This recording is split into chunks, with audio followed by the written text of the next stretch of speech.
Thank you, Jennifer, for having the candidates afternoon at a really busy and short staff time in the life of the Council on Aging. So thanks for making the effort for people to come and have a chance to listen to the candidates. My name is Michelle Duar, and I am the current member of the school committee as well as the chair. I've been serving on this committee since October of 2010 when I was appointed to a vacant seat. The following April, I was elected to the seat that I hold at this time. 2 years ago, I told you that I would continue to move forward with transparency in the schools. I told you I would focus on what was important for the students.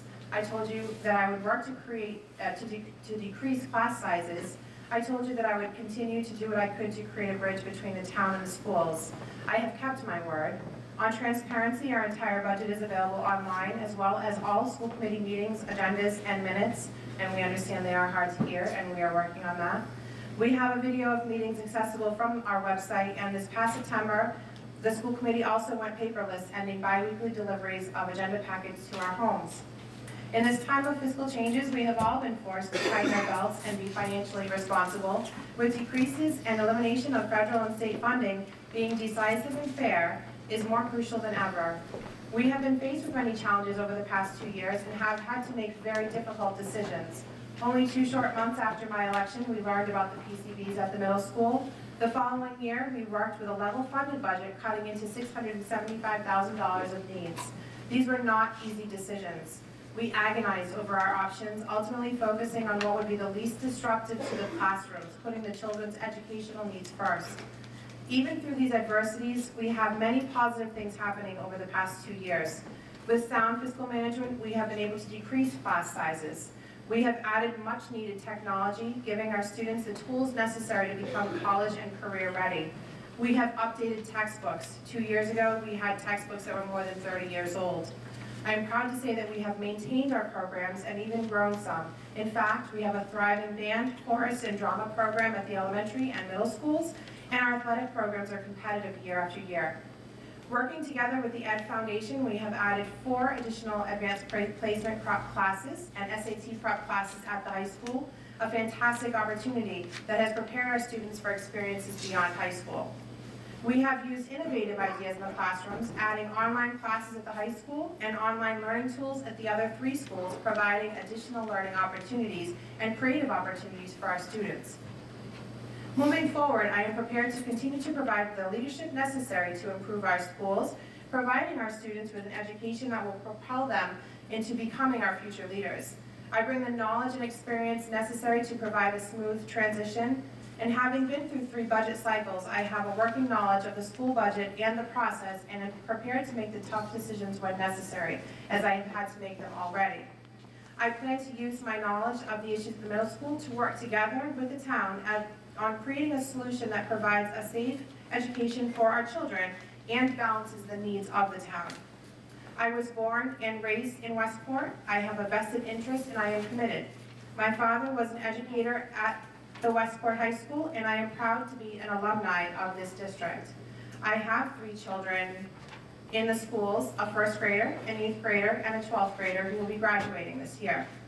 I have been volunteering in the schools for 12 years. I am the vice president of the Music Boosters, a field hockey coach, soccer coach, and I help the PTOs when possible. I stand before you for one reason, for the children. I am running for re-election to make a difference and to be the voice of the smallest voices in our town who cannot always speak for themselves. I would like to thank the Council on Aging for allowing me to speak to you all today, to Elaine Ostroff for organizing the event, and for all of you for attending. My name is Melissa Pacheco, and I grew up in Westport. Like my husband of 15 years, Joseph, I graduated from Westport High.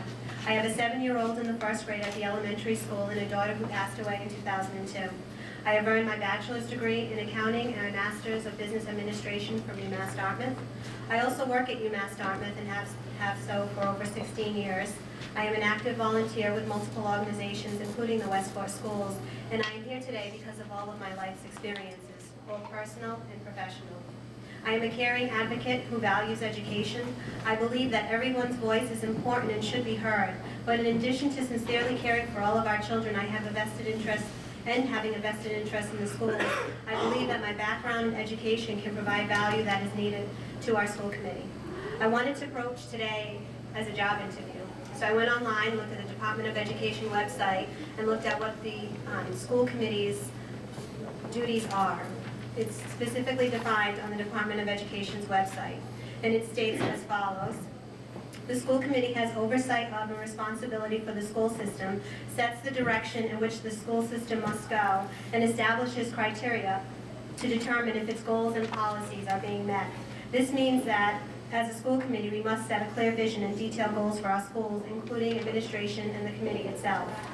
I believe our evaluation goals must be driven by measurable outcomes. We must be able to create overarching goals for our schools as a whole that draw back to the school committee, administration, and teacher outcomes, and go as far as identifying costs associated with those goals and measurable outcomes that provide a foundation for future years.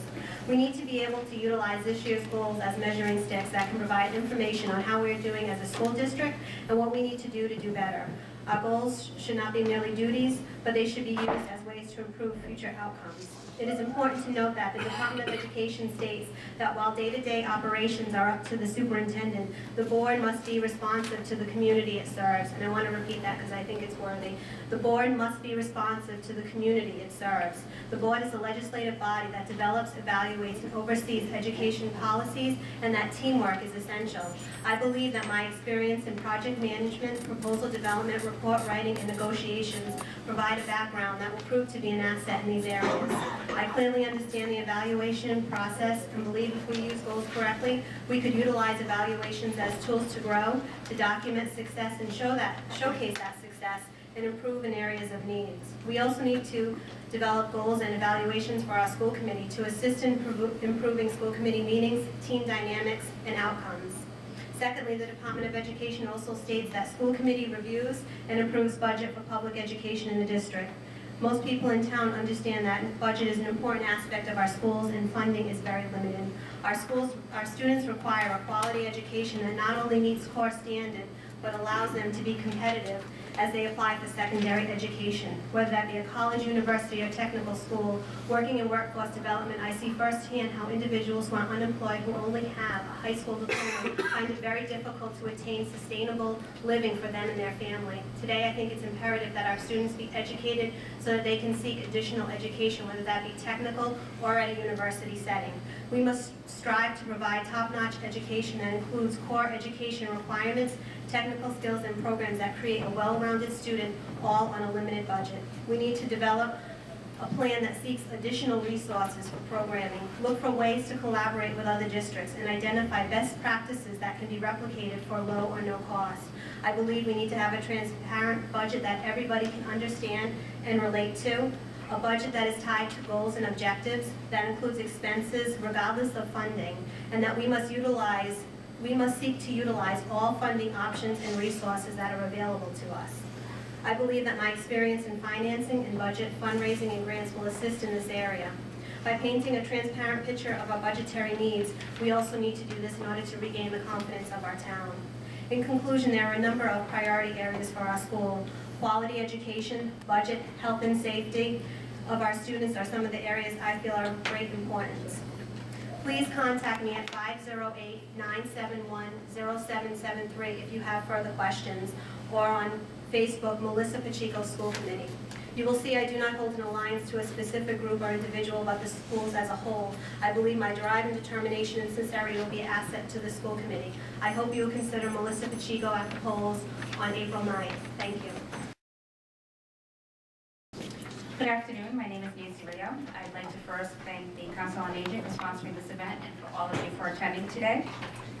It's a pleasure to be here. On April 9th, people will select two people who they feel are most qualified to serve on the school committee. As a candidate, I'd like to share with you some of my background as well as some of my reasons for running today. I'm married to my husband, Kevin Rio. Our oldest daughter is a graduate of Westport High School. We currently have 3 children who attend the elementary, middle, and high schools. My husband's family are lifelong residents of Westport and were actively involved in the community, and some of you may have even known some of them. My father-in-law, Bill Rio, was a police officer as well as a dog officer, and my mother-in-law, Elaine Rio, was also a dog officer for the town for many years. I am the oldest of 4 children born to Portuguese immigrant parents, and I come from a family of educators who value perseverance in education. In fact, my mother is a teacher along with my aunt and some of my cousins, and education was something that you valued and cherished. This admiration, along with my curiosity for the mind, has led me into the field of educational psychology. I'm a graduate of Northeastern University, and I have a Master's of Education, as well as a Certificate of Advanced Graduate Study in School Psychology. And so far, I've had 20 years of experience working in the school setting, advocating for families and students. And I work currently as a school psychologist for the New Bedford Public Schools, working with children from kindergarten through high school. Through the years, I've gained valuable experience that formal education just cannot teach. It is vital in working in this field to develop strong relationships with families, administrators, as well as community agencies. We are a team, and we all have the same goal, to help our children succeed. It is also important to realize that all children are diverse learners. So what do I mean by that? It simply means that all children learn differently, and whether they require traditional instruction or specialized instruction. I support the philosophy that every child has the capacity to learn. I also, in my experience, have noted that students, when they're challenged academically and high expectations are set for them, that they will respond to that challenge. So we as a district and a community owe it to our students to give them every opportunity to reach their goals. If they're expected to succeed, then they will. Now that I've provided you with some background, let me explain some reasons for my candidacy. I'm running for school committee because I genuinely have a passion and a deep commitment to make sure that all students are able to reach their full individual potentials. And I want to make sure that they're given every opportunity to do so. And yes, I realize that there are challenges, and too often school districts are asked to do more with less funding, programming, and materials. But I feel that with consideration of all aspects, that the Westport school system can actually exceed its own expectations in meeting a quality education while still remaining fiscally sound.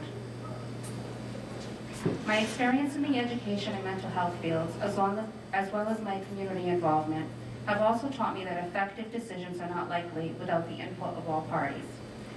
And that simply means parents, teachers, administrators, and citizens. I'm keenly aware of what challenges the school system faces every day. I'm able to detect what is most valuable to our students. I'm also aware of the many programs and services that are available to our schools. And having these skills allow me to carefully consider each option and its impact to our schools. Through the years, I've gained valuable knowledge and insight in working with others, and I feel that I possess a critical approach when faced with tough decisions. It is all of these factors that contribute to the unique perspective that I feel I can bring to the table, and that will be a vital asset to any school committee board. In closing, I strongly believe that Westport citizens also agree with me in hoping that our students meet their full potential and become successful adults in whatever paths that they may choose. And having said that, I encourage all of you, your family, and your friends to engage in an open discussion with me with any of your concerns or insights that you might have. I also invite you to share in my vision for this district and help make it a reality. I look forward to meeting all of you in this exciting campaign journey, and I would like to thank you sincerely for your consideration and your endorsement for this very important role in our community. Thank you.